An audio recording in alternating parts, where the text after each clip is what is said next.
위암은 50%, 대장암은 30%, 전립선암은 50에서 70%까지 감소시킬 수 있다고 하니까요.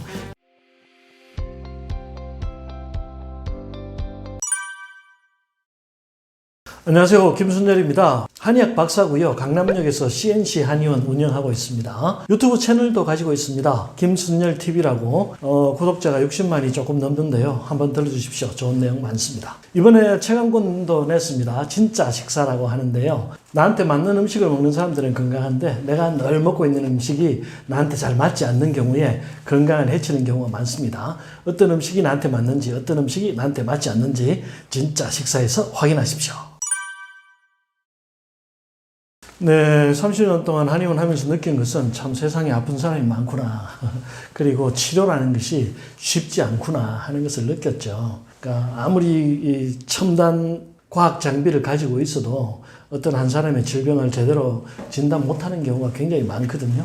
이제 한의원이 또 그런 면을 보완하는 면이 있어요. 병원에서 아무리 찾아도 원인을 알 수가 없고 아무리 치료해도 잘 되지 않는 부분들이 신기하게도 이 한약이나 침치료로 잘 되는 경우가 많거든요.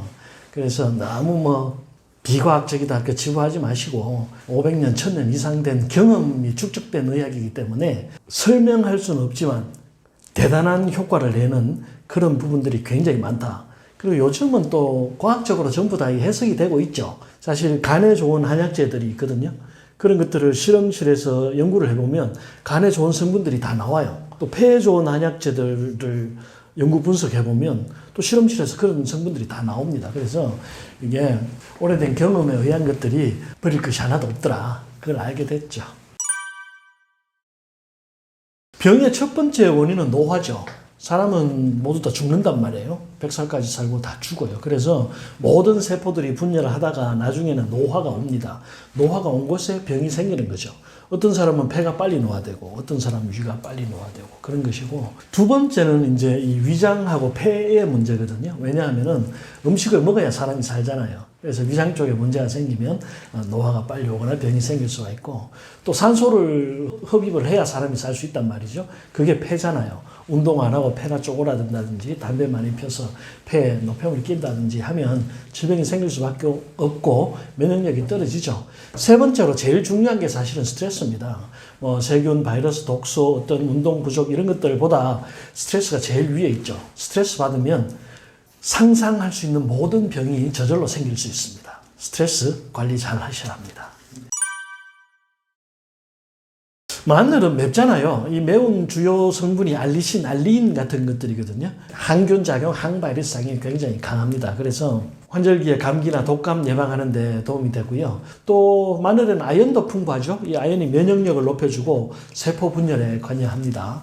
아연은 굴에도 많이 들어있잖아요. 주로 성기능을 향상시키는 효과도 있습니다. 정자수를 증가시킨다든지 정자의 활동성을 증가시키는 그런 효능이 있죠. 또 마늘에 들어있는 성분 중에 아데노신이 있는데요. 이 아데노신이 혈전 생성을 억제해줍니다. 그래서 혈액이 뭉치는 것을 막아주죠. 마늘은 면역력을 높여주잖아요. 항암 작용도 있거든요. 항염증 작용, 항암 작용이 있는데 우리가 면역을 높인다는 것이 두 가지 의미를 얘기합니다. 외부에서 들어오는 세균이나 바이러스를 제거하는 작용하고, 내부에서 이제 세포 분열이 계속 일어나서 새로운 세포가 생길 때 돌연변이가 생기지 않도록 막아주는 게 면역의 주작용이거든요. 그 두 가지 작용을 모두 해주는 게 이 마늘입니다.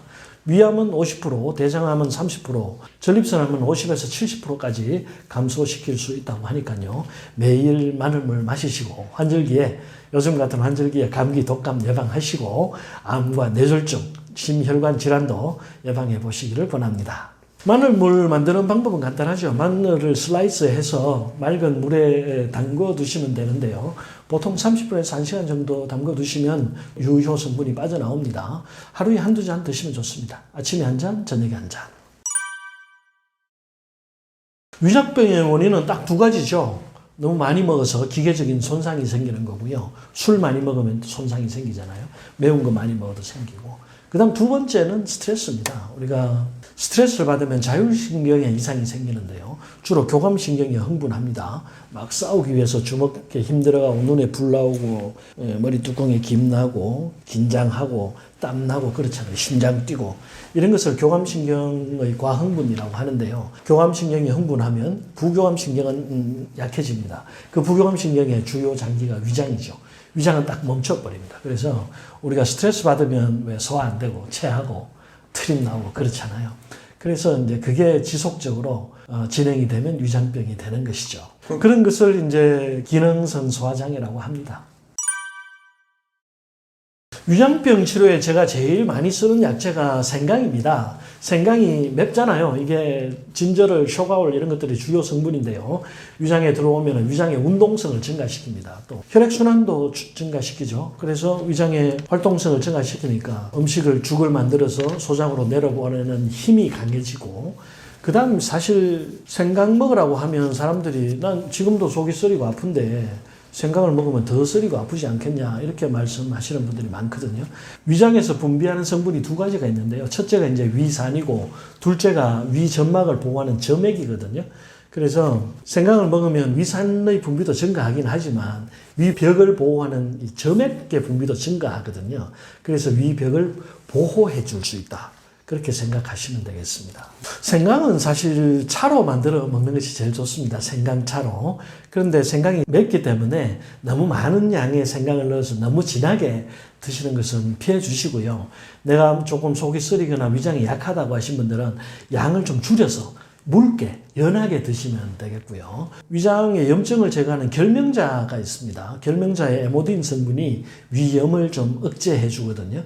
그래서 생강과 결명자를 함께 끓여서 드시면 더 좋고요. 거기다가 위장에 또 영양분을 조금 공급해 줄 필요가 있잖아요. 대추를 넣으면 좋습니다. 생강, 결명자, 대추차, 위장에 가장 좋은 차로 제가 많이 권해드리고요. 거기다가 속이 쓰리거나 복통이 좀 있으신 분들은 꿀을 조금 타서 드시면 더 좋습니다.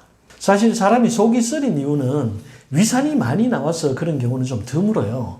아주 젊은 사람들, 원기 왕성한 사람들은 위산이 너무 많이 나와서 쓰리기도 하지만 대부분 40대, 50대 넘어가서 위장이 약해져서 속이 쓰리신 분들은 위산의 분비량은 줄어들어요. 위축성 위염이라는 질병이 있는데요. 만성 위염이 더 악화되어서 위축성 위염이 되는데 위장벽이 얇아지는 것이거든요.